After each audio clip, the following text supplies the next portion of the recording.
سخت پہرے میں رکھ دیا۔ گرمی کا موسم تھا اور ان کا کھانا پینا بھی بند کر دیا۔ بھوک و پیاس سے معصوم بچوں کا رو رو کر برا حال ہو گیا۔ 3 دن کی ناقابل برداشت ذلت اور سختیوں سے تنگ آ کر شاہ شجاع نے یہ ہیرا رنجیت سنگھ کے حوالے کرنے کا فیصلہ کر دیا اور شرط کی کہ یہ ہیرا خود مہاراجا کے حوالے کرے گا۔ یہ سن کر مہاراجا رنجیت سنگھ بہت خوش ہوا اور اس نے خود جا کر معزول بادشاہ سے ملاقات کی اور یوں یہ ہیرا اس نے حاصل کر لیا۔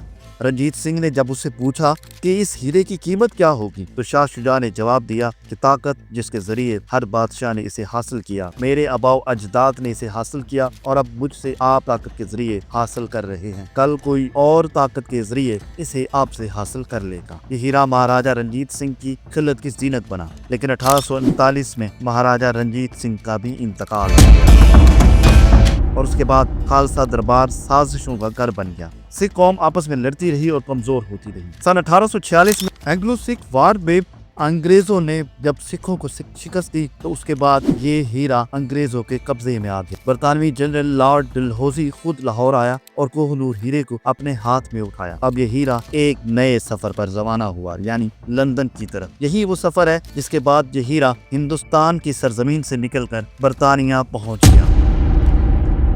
لیکن برطانیہ پہنچنے کا بھی سفر بڑا ہی دلچسپ ہے کیونکہ اس سے جڑی بہت سی بدشگونیاں بھی ہیں، یعنی یہ ہیرا جس کے پاس ہوتا ہے اس پر مصیبتیں ٹوٹ پڑتی ہیں۔ لہٰذا ایسا ہی کچھ اس جہاز کے ساتھ بھی ہوا جس جہاز پہ یہ ہیرا برطانیہ لے جایا گیا۔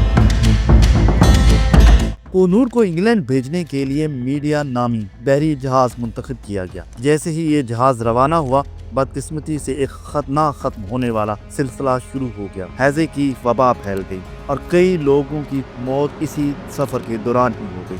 ماریشس کے لوگ بھی اس میں شامل تھے اور وہ خوف زدہ ہو گئے۔ یہی وجہ تھی کہ ماریشس کے لوگوں نے اس جہاز کو اپنے ساحل پر لنگر انداز نہ ہونے دیا۔ پھر راستے میں ایک شدید طوفان نے اس بحری جہاز کو لے لیا اور یوں یہ جہاز 2 حصوں میں تقسیم ہو گیا۔ آخرکار بڑی مشکلوں اور بہت زیادہ کٹھن سفر کرنے کے بعد جب یہ جہاز لندن پہنچا تو تب اس جہاز کے مسافروں کو معلوم ہوا کہ وہ اپنے ساتھ کوہ نور ہیرا لے کے آئے تھے۔ اس کے بعد اس ہیرے کو نمائش کے لیے رکھا گیا، لیکن برطانوی عوام نے اسے کوئی خاص اہمیت نہ دی کیونکہ یہ ہیرا اتنا اہم نہیں تھا۔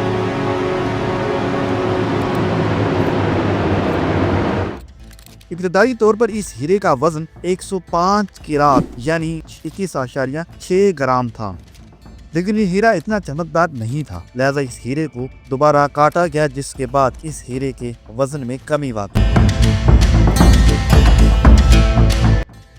کچھ سال بعد مہاراجا دلیپ سنگھ بھی انگلینڈ آ گئے۔ ملکہ وکٹوریہ جو کہ دلیپ سنگھ کو بہت پسند کرتی تھی انہیں اپنے دربار میں بلاتی ہیں۔ ایک دن انہوں نے دلیپ سنگھ کے سامنے کوہ نور کا ایک ڈبہ کھولا جس کے اندر کوہ نور ہیرا موجود تھا۔ دلیپ سنگھ نے اسے اپنے ہاتھ پر رکھا، روشنی میں گھما کر دیکھا اور ایک لمحے کے لیے خاموش ہو گیا۔ یہ وہ کوہ نور نہیں تھا جو کبھی اس کی سلطنت کا فخر تھا۔ یہ تراش خراش کے بعد چھوٹا اور مختلف لگ رہا تھا، لیکن پھر ایک لمحے بعد اس نے کہا کہ یور میجسٹی، میرے لیے یہ اعزاز کی بات ہے کہ میں آپ کو یہ ہیرا بطور تحفہ پیش کر دوں۔ اور یوں یہ ہیرا بطور تحفہ ملکہ وکٹوریہ کے حوالے کر دیا گیا۔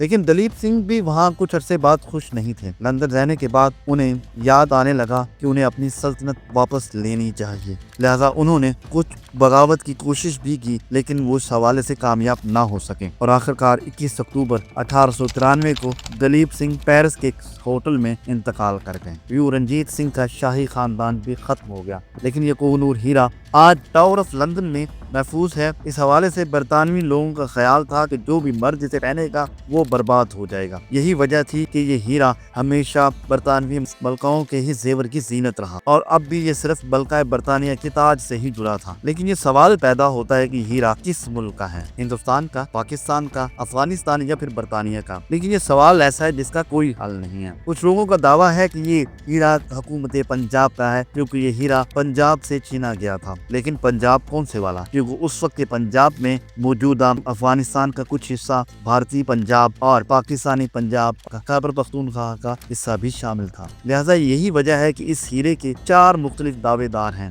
بلکہ ایران بھی اس ہیرے کا دعوے دار ہے۔ لیکن یہ ہیرا کس کا ہے آج تک اس کا فیصلہ نہیں ہو سکا، لیکن یہ بات تو طے ہے کہ یہ ایک ہیرا نہیں بلکہ طاقت، لالچ، جنگ اور بدقسمتی کی داستان ہے جو آج بھی دنیا کے سب سے پراسرار چیزوں میں شمار ہوتی ہے۔ آج کی ویڈیو کے حوالے سے اپنی رائے کمنٹ سیکشن میں ضرور دیجیے گا۔ اگر آپ ہماری ویڈیو کو پسند کرتے ہیں تو اسے لائک، کمنٹ اور شیئر ضرور کیجیے گا۔ اگلی ویڈیو میں آپ سے ملاقات ہوگی، تب تک اجازت دیجیے۔ اللہ حافظ۔